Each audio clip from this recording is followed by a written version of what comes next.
দ্রুত অপরাধ নির্মূলীকরণে আধুনিক মোবাইল ফরেনসিক ভ্যান এক সুদূর প্রসারী ব্যবস্থাপনা। বিশেষ করে অপরাধী শনাক্তকরণে এই মোবাইল ফরেনসিক ভ্যান কার্যকারী ভূমিকা পালন করবে।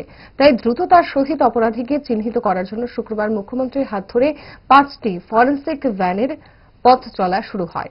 এ উপলক্ষে রবীন্দ্র শতবার্ষিকী ভবন প্রাঙ্গণে এক অনুষ্ঠানের আয়োজন করা হয়। উপস্থিত ছিলেন রাজ্যের স্বরাষ্ট্র সচিব প্রদীপ চক্রবর্তী, ত্রিপুরা ফরেনসিক ডিপার্টমেন্টের অধিকর্তা 2 ডিজিপি অমিতাভ রঞ্জন, অনুরাগ ধ্যানকর সহ অন্যান্য আধিকারিকগণ।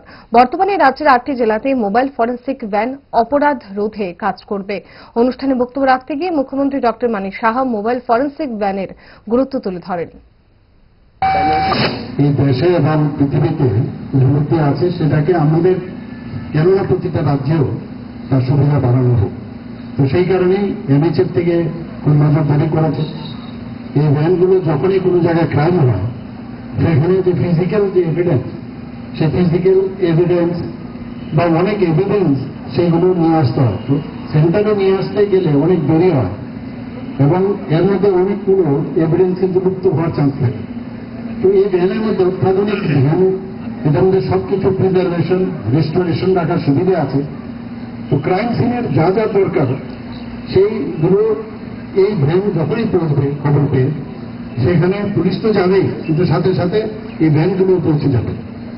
তো পৌঁছা মাত্রই এগুলো কালেকশন করলে আমাদের যখন সেটা কোর্টে উঠে, সেখানে কোর্টের মধ্যে জাস্টিফাই করা যায় এবং সাইন্টিফিক্যালি যেমন জাস্টিফাই করা যায়, যেগুলো অনেক সময় আগে সম্ভব হতো না। এতে করে আমাদের কনভিকশন রেটও বাড়বে।